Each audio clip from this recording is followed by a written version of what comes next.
Very good afternoon, learners. Welcome to another session in the area of financial management. I am Dr. Neha Seth, and I'm working as an associate professor with School of Management Studies, Indira Gandhi National Open University. And the topic for today's discussion will be working capital management. Working capital management. This is a very important topic when it comes to financial management. Working capital management itself is studied as a separate subject in MBA specialization papers as well. So let us start with the meaning of working capital management or with working capital. So what do we understand by this term called working capital? Working capital. Now this term has these two words, working and capital. That means the capital that is working for us. Or in simpler terms, I can say that this is the capital which we need or which is required for day-to-day operations of a business, for the smooth functioning of business, the small expenses that we need to do for its regular operations forms the part of working capital. And when we need to manage this amount, this working capital, the process is known as working capital management. So our focus will be on working capital management today. We will understand what are different types of working capitals that are available and how do we manage our working capital, right? So starting with the concept of working capital. Now, concept of working capital, according to this, the working capital is seen as gross working capital or net working capital. So when I say this word gross working capital, it refers to the firm's total investment in current assets. That means when all the current assets are taken together, when all the current assets are clubbed together, it forms our gross working capital. And out of these total current assets, or I can say out of this gross working capital, when we deduct our current liabilities, when we subtract the current liabilities for a specific period of time, we will get net working capital. So net working capital refers to the difference between current assets and current liabilities, right? So current assets and current liabilities, these two terms are used to describe the concept of working capital. What do we understand by this term called current asset, right? Current asset is something, or I can say current assets are those assets which can be convertible into cash within one accounting year, or I can say within one operating cycle. Okay, so the assets which can be easily convertible into cash in small duration of time, these can be classified as current assets. Our current assets may include cash, short-term securities, debtors, we may also call them account receivable, bills receivable, and stock. Okay, so all these things can be easily convertible into cash in very small duration of time. That is why these assets are classified as current assets. On the other hand, current liabilities are the claims to the outsider. These are the claims, or this is the amount that we owe to the outsiders, we need to pay to outsiders. And these current liabilities are expected to mature for payment within one accounting year. Again, the duration is small, that is about a year. So the amount that we need to pay to outsider within one accounting year or one operating cycle can be classified as current liabilities. For example, creditors, bills payables, or we can also call it accounts payable, or any outstanding expenses. So anything that we owe to outsider, that we need to pay to outsider, can be classified as current liabilities. So when all the current assets are clubbed together, when we are taking all the assets in one place, it forms our gross working capital. But when we are deducting all the current liabilities from current assets, this will be called as our net working capital.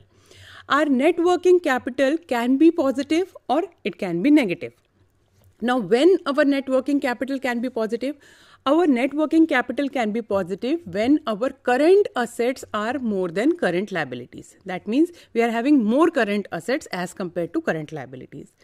So this is the situation when we can say that our firm is financially sound. They are able to manage their working capital properly. They are able to do their functions smoothly, right?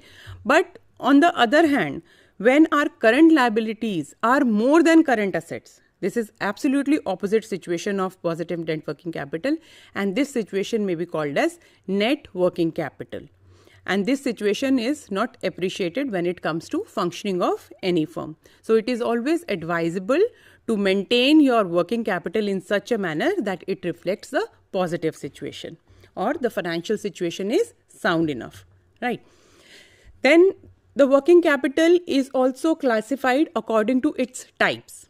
Okay, and there can be two types of working capital. One is permanent or fixed working capital, and another is fluctuating or variable working capital. What is permanent or fixed working capital?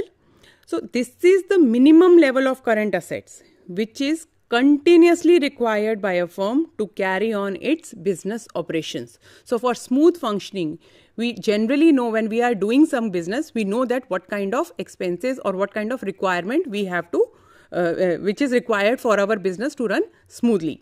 Okay, so that minimum amount of current assets that we need to maintain with us all the time is our permanent or fixed working capital.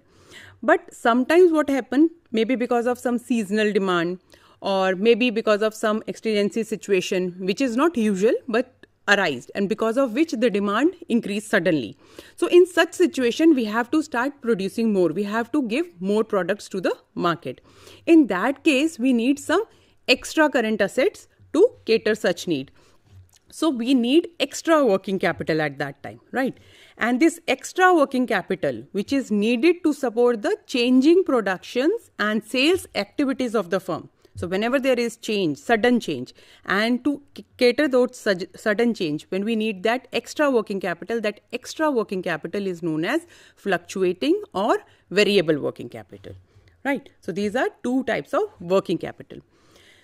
After that, we need to discuss what are working capital policies, right? The financial manager should determine the optimum level of current assets so that the wealth of the shareholders is maximized. So this is something we are discussing right from the beginning because this is the ultimate aim of financial management. So all the functions of financial management, all the decisions of financial management are directly related to this particular goal. So as the case of working capital management. Why we are doing this working capital management? Why do we need to maintain that optimum level of current assets? Because ultimately we want to increase, we want to contribute to wealth of shareholders. We want to maximize the wealth of our shareholders. And a firm needs fixed and current assets to support a particular level of output. So if we have that planned level of output with us, then we need some fixed assets and current assets to cater those needs, to fulfill the needs which is predetermined. And to support the same level of output, and suppose that fixed level of output is always there, the firm can have different levels of current asset. So as per need, we can change the level of current asset which is required for us. For these purposes, we need our working capital policies. Okay, we need to draft our policies in such a manner so that we can fulfill whenever the need is there, whenever we have to deliver the said output, right? And keeping the policies in mind, there are three types of policies which are designed. Okay, so first one is conservative policies. Now, as the name suggests, conservative. So under this policy, we as a firm, we play conservatively. Okay, so this is the situation when we have greater liquidity and our risk is low. But at the same time, this situation leads to low profit as well. So we are not exposed to risk. We are not ready to take risk. But we are maintaining good liquidity with ourselves so that we can face any type of situation, any type of requirement of our working capital. So risk is also less. We are not taking risk under this policy. But since we are not taking risk, we are maintaining greater liquidity. We are earning very less profit in this case. And this policy uses long-term or permanent capital to finance some temporary assets as well. So wherever required, under this policy, what we do, we can use our permanent capital, or I can say our long-term capital, to purchase our temporary assets as well, right? So this policy, this conservative policy can be understood with the help of, we can understand this policy with the help of diagram, which will be visible on your screen now. So you can see that here what we are doing, this line shows the long-term financing, okay, but this line is exceeding this level of temporary current assets as well. So this much portion of temporary assets is financed through long-term financing. Okay, so when we are using this approach, that means we are dealing with conservative approach of working capital management, or this is conservative policy of working capital management. Another is aggressive policies. Again, this is absolutely opposite of conservative policy. In that case, we are maintaining high liquidity. But in this case, in case of aggressive policy, we are maintaining very low liquidity. We are ready to take risk. We are taking very high risk in this case. Now, we are not maintaining liquidity as very high, and we are ready to take risk. Whatever the situation will come, we are going to face it. So in that case, we will earn high profit. So there are chances that we will earn very high profit in this case. And under aggressive policy, we are using our short-term temporary capital. Okay, so in case of conservative, what we were doing, we were using our long-term capital to finance our variable assets or current assets. But in this case, we are using our temporary capital to finance our permanent assets. Okay, see the difference in the diagram of conservative and this aggressive approach. See, there is a difference. What happened in that case? In that case, our long-term financing, these resources were used to invest in temporary current assets as well. But what is happening in this case? Our short-term financing is used to purchase this much permanent assets as well. So this is the case where we are playing aggressively. Okay, and this is the situation where we are following aggressive policy of working capital management. We are taking risk. So that means we are building the chances of very high profit as well, right? And then there is a balance between these two, conservative and aggressive policy. This is the third policy that we are having. This is matching policy. We may also call it a balance policy, right? This is the policy which matches the maturity of assets with maturity of financing. So whatever is your requirement of assets, according to that, you will use the source from where you are going to finance those assets, right? So what will happen in this case? In this case, long-term finances will be used to finance fixed or permanent assets, and short-term finances will be used to finance temporary or variable assets. Okay. So this can also be presented with the help of this diagram. So see, in this case, short-term financing is used to finance temporary current assets, whereas long-term financing is used to finance permanent assets. So there is a clear-cut difference between these two. So it is absolutely different from first two approaches, where short-term financing were used to purchase permanent assets, or long-term financing was used to purchase temporary assets. But in this case, there is an absolute matching. There is an absolute balance. In this case, short-term assets or short-term financing is used for for temporary current assets, whereas long-term financing is used for permanent current assets. That is why we call it a matching or a balance policy of working capital management, right? Now, how can we choose, or I can say what can be the choice of working capital policy? So the choice of working capital policy is an absolute example, or I can say it's a classic example of risk-return trade-off. That means we need to maintain a balance. So according to our situation, we will choose our policy. So when we are choosing aggressive policy, that means we are choosing highest return, but at the same time, we are also offering ourselves or exposing ourselves to greatest possible risk. If we are following conservative policy of working capital management, that means we are exposed to very less risk, but yes, at the same time, we are expecting lowest possible returns, okay? And we are okay with it. But when we are following moderate or matching or balance policy, okay, and this falls between two extremes, okay?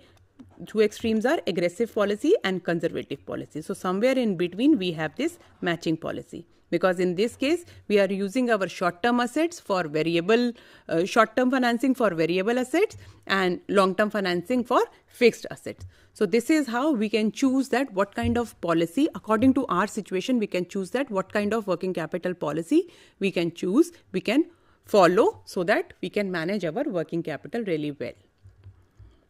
Okay, so working capital management includes three parts. One is cash management, second is inventory management, and third is receivable management. Out of this, we are going to focus on one, that is inventory management for today's session. So we will talk about inventory management for today's session. So what do we understand by this term inventory? What is inventory? In simpler term, we can say that inventory is stock, right? But inventory consists of all type of stock, whether it is raw material. Okay, it is not at all started, the processing is not at all starting on this material. So this is called our raw material. This is absolutely raw.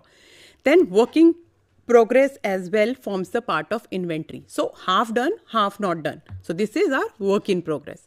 And then the finished goods. These are completely produced goods, but still lying with you. So this is also your inventory to be delivered to wheresoever you want to deliver this. So any three of these or all three of these can form our inventory, right? So as a finance manager, we have to assess, we have to decide the right quantity of inventory which is required by the firm. Again, we need to maintain a balance. Okay, so this is called inventory management. When we are trying to maintain our inventory at such a level that it is not affecting our working pattern, it is not letting us suffering losses, and at the same time, it is not excess enough that it is lying idle. Okay, because both extremes are not good for us. We need to maintain a balance, and for this purpose only we are doing inventory management. So now we understood the meaning of inventory and we understood that why inventory management is required. Let us proceed further and understand that inventory must be controlled. Why it is required to be controlled? Because the losses will arise if we are not controlling our inventory. And what kind of losses and why we may suffer losses? Because if the inventory is not properly, the losses may arise if your inventory is not properly stored, okay, not safely or properly stored. So in that case also your inventory will get rotten or maybe destroyed. So in that case also we may suffer losses. But when the inventory is too much, now if you have purchased too much inventory, then also your inventory is lying idle. Okay, you are not using it whenever it is, you can only use inventory whenever it is required. Otherwise it is lying idle and you have blocked your money because you have purchased excess money at that time, or it may be stolen or wasted. So if any of this situation will arise, so you will definitely suffer losses. So in order to reduce these kind of losses, we need to do inventory management. So there are certain benefits for holding inventory, but then there are certain costs also that we need to bear. Let us first see the benefits of holding inventory. If we are holding inventory, that means we are having benefits in production. Okay, so whensoever we require inventory, our inventory is readily available with us and we can continue with our production. There are benefits in purchases. Okay, if you are ordering in bulk, you will get good amount as discount as well. You can get good discounts when you are ordering in bulk. Okay, then benefits in sales as well. But at the same time, there are many advantages of holding inventory. There are many costs also which is associated with this. A firm should invest in inventory after considering its cost as well. Okay, so definitely there are so many benefits when we are holding the inventory. Okay, we can start our production whenever we want to. We can increase our sales whenever we want to, right? We can, get advantage of purchasing in bulk as well. So these are the advantages when we are able to hold inventory. But at the same time, there are many costs which are involved when we are holding the inventory. One such cost is carrying cost. Okay, this is the cost which is incurred for maintaining inventory. Okay, and such cost vary with the size or volume of the inventory. Okay, we need to maintain this much inventory, and this cost this cost changes according to the size and volume of inventory. Our carrying cost can classify into these categories. One is storage cost. It consists of the rent paid for maintaining the inventory. Now you have ordered the inventory in bulk. Inventory is there at your factory, at your production place. Now you have to store that inventory. You have to keep your inventory safe. For that, you need to pay rent also. If you are not having your own space, then you have to pay rent also. You may have to go for insurance for the purpose of security of inventory as well. So these kind of costs we need to bear, which is categorized as storage cost when we are holding the inventory. Then there is cost of financing as well. Okay, this is an expense of locking up the fund. Now, if I have ordered a huge amount of inventory, okay, now what I have done, suppose I need inventory worth rupees 10,000 for keep my production on. Okay, but just because I am getting huge discount, I ordered the inventory for about 50,000 rupees. Now what happened at this moment, I need the inventory for 10,000 only, which is utilized for the production, but the inventory of 40,000, which I just now ordered for saving some money, it is lying idle. Now what happened at this moment, I already invested this 40,000 for purchasing the inventory. Okay, this 40,000 may be utilized somewhere else, okay, at this moment. But what I did, I blocked this 40,000 by ordering huge volume of inventory at this moment. This is called cost of financing. So this is the expenses which I already incurred for arranging the inventory. But at the same time, I end up with locking my funds in the inventory.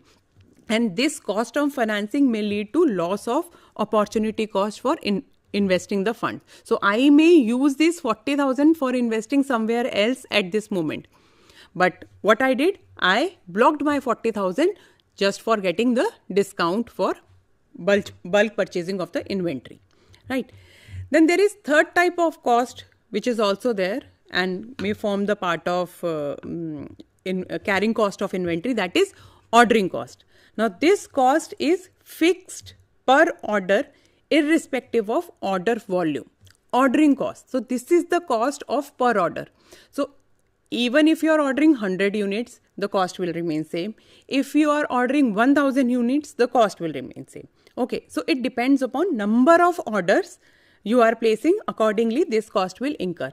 Now this is the cost of purchasing and handling an order, such as requisition cost, cost of transportation, etc. Okay, and this cost increases with number of orders. So if you are placing only one order in the whole accounting year, you have to incur this cost only once. But if you are ordering only once, that means you have to order a huge amount of inventory, right? What will happen in that case? Again, you will fall into the trap for the discounts and everything. You may reduce your ordering cost, but the other carrying cost will increase in that case. Okay, so if the firm maintains very high level of inventory, the number of orders will reduce, but carrying cost will increase in this case. Apart from these three costs, there is one more cost which is involved or can form the part of carrying cost, that is hidden cost. Now this is the cost of ordering and cost of carrying. We need to balance, right? We need to balance these two costs, and when the inventory increases in the firm, then the cost of carrying increases and the cost of ordering decrease. This is what we just now learned. A trade-off between carrying cost and ordering cost will bring about an optimum inventory level. We need to maintain a balance between two. We should not fall in such a situation where we are able to reduce our other carrying cost, but we are increasing our ordering cost. Okay, but vice versa should also not be there. So we need to maintain a trade-off. We need to maintain a balance between these two. And the hidden cost will arise when the demand for material arises, but the level of inventory of that material is completely finished. Now what happened? You got the order for some kind of finished good, but you are out of inventory at that moment. Okay, and at that time, you are not directly incurring any cost.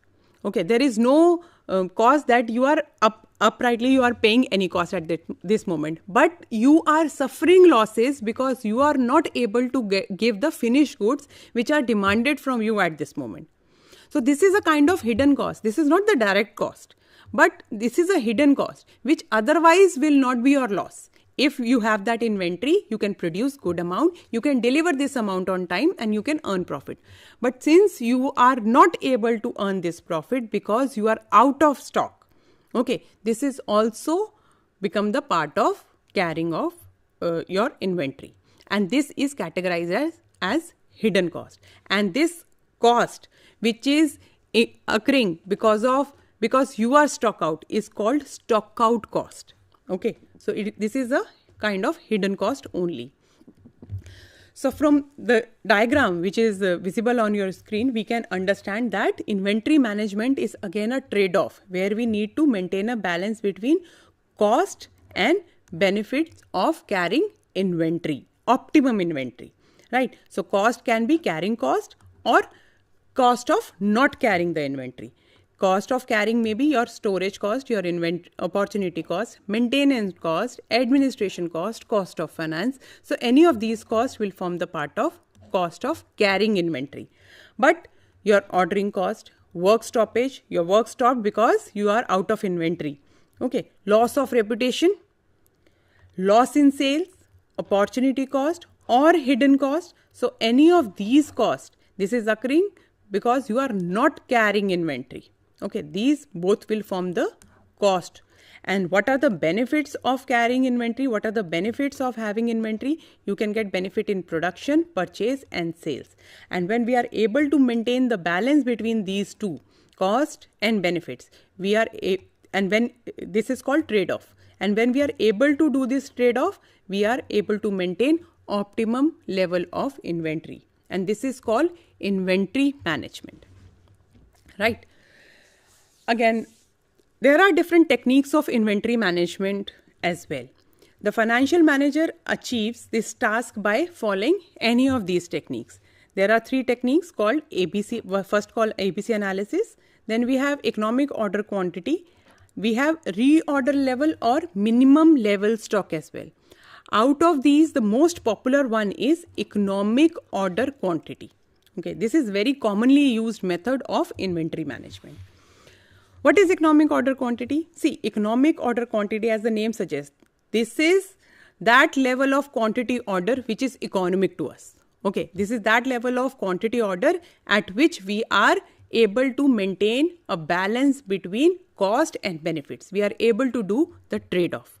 It is important to assess the annual requirement and determine the economic order quantity or the number of times the material should be bought in 1 year and the quantity purchased in each lot. So how much quantity we need to order and how much quantity we need to order in one order that we are placing. Okay, so we need to maintain that balance. The EOQ would help to provide a trade-off between cost and benefit, right?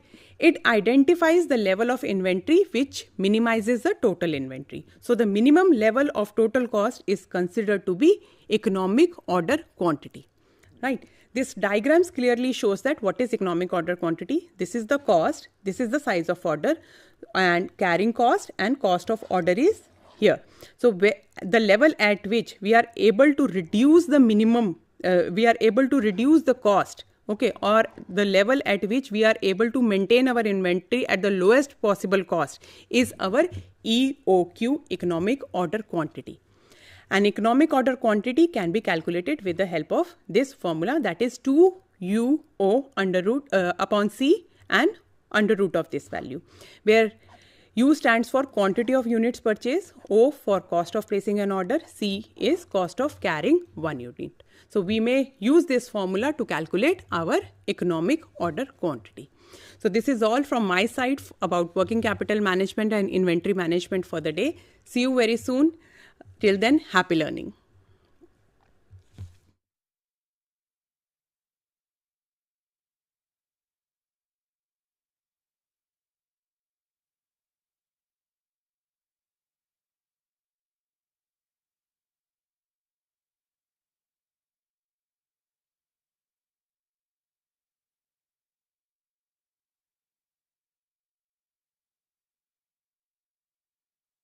My name is Dr. Imran Khan, and